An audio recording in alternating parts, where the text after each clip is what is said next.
हमें आज़ाद न्यूज़ में आपका स्वागत है। इस समय मौजूद हैं हम नवीन जैन जी के कार्यालय पर। आइए बात करते हैं इनसे।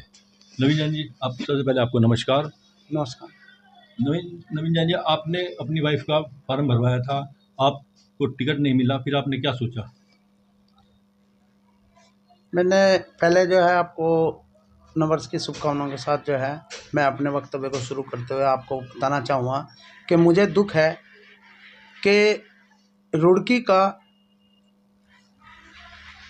नगर निगम का जो भाग्य है वो बिल्कुल दुर्भाग्यपूर्ण है। क्योंकि जब हमें अपनी वाइफ, जिसका हमने दीपा जैन का जो है नामांकन कराया था, उन्हें पार्टी ने टिकट नहीं दिया, तो निर्दलीय रूप में जन सेवा जो हम करते आ रहे थे उस जन सेवा का सपना पूर्ण करने के लिए रुड़की नगर निगम पर आम जन के स्नेह के आधार पर हम नगर निगम में जाने की सोच रहे थे। किंतु भारतीय जनता पार्टी ने एक ऐसे व्यक्ति को टिकट दे दिया जो आम जन की पहचान से बहुत दूर है।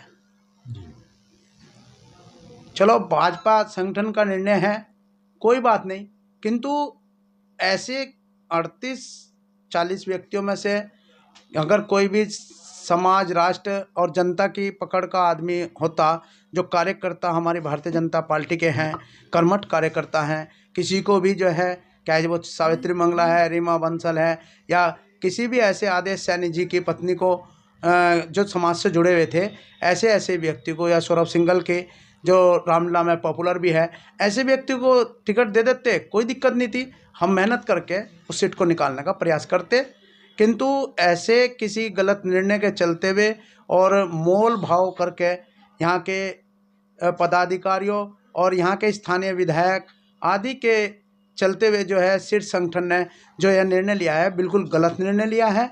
और चलो कोई नहीं, इस पे भी हमने समझौता किया था कि हम निर्दलीय रूप में, जबकि हमारे पास अन्य पार्टियों से भी जो है न्योता आया कि हम आपको खर्चा देंगे, आप चुनाव लड़ लो, समाजवादी पार्टी है, भारतीय बसपा पार्टी है, ऐसी पार्टियों ने हमें कहा। मैंने कहा नहीं, हम भाजपा समर्थित होकर, क्योंकि मैं भाजपा का कर्मठ कार्यकर्ता हूँ, मैं जनता के बीच में जाऊँगा और रुड़की मेयर सीट को, और उसी सोच को रखते हुए हमने और दीपा जैन का, अपनी पत्नी का नामांकन कराया था। और हम अपने सामाजिकता कर्मठता के कारण ही हम इस सीट को जीतने वाले थे। और उस जीत का इन सबको एक डर भय सता गया, और उसके कारण कई बार इन्होंने मेरे से जो है शीर्ष संगठन के कई पदाधिकारियों ने 3 दिन हो गए लगातार मेरे से जो है इस पे समर्थन मांगा कि आप अपना वापस ले लो, पर्चा वापस ले लो। तो मैंने कहा भाई, आपको सही निर्णय लेना चाहिए था। तो उन्होंने सही निर्णय नहीं लिया। उसके बावजूद जो है मैंने कहा कि मैं निर्दलीय ही चुनाव लड़ूंगा।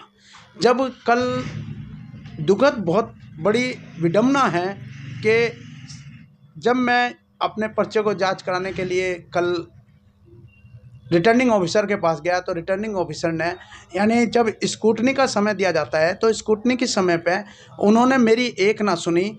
और मैंने जबकि कहा कि प्रत्याशी जो है, जिसका हमने नामांकन भराया है दीपा जैन का, वो अगर आप सिग्नेचर भिन्न बता रहे हैं तो अपने सामने सिग्नेचर करा लीजिए। तो स्क्रूटनी का मतलब क्या रह गया? तो इसका मतलब जानबूझ के किसी दबाव के कारण शीर्ष संगठन के या सरकार के या किसी के भी ऐसे, जो मुझे लगता है कि उनके दबाव के कारण मेरे पर्चे को कैंसिल करा दिया गया, निरस्त करा दिया गया, जो बहुत ही बड़ी विडंबना है रुड़की के लिए और रुड़की की जनता के लिए। अब वो किस व्यक्ति को ऐसे को चुनती है कि जो मेयर सीट पर जाकर विकास को देगा, इसका भारतीय जनता पार्टी का तो मुझे नहीं लगता कि जो ऐसा प्रत्याशी है कि जीत जाएगा। नवीन जैन जी, जैसे आपने निर्दलीय लड़ने का विचार किया था और आपका टिकट निरस्त करा दिया गया, अब इसमें आप आगे क्या करेंगे? बस अब तो मैं भगवान से कामना करूंगा कि मेरी जो पार्टी का जो है प्रत्याशी यहाँ के जन समर्थन से जीत के बाहर जाए। बस यही कामना भगवान से करूंगा। क्या भगवान भरोसे है यह सीट कि कैसे हम इसको जीत पाएंगे। धन्यवाद नवीन जी। ये थे नवीन जी। कैमरामैन हैदर के साथ मैं मनोज शर्मा, हमें आज़ाद न्यूज़।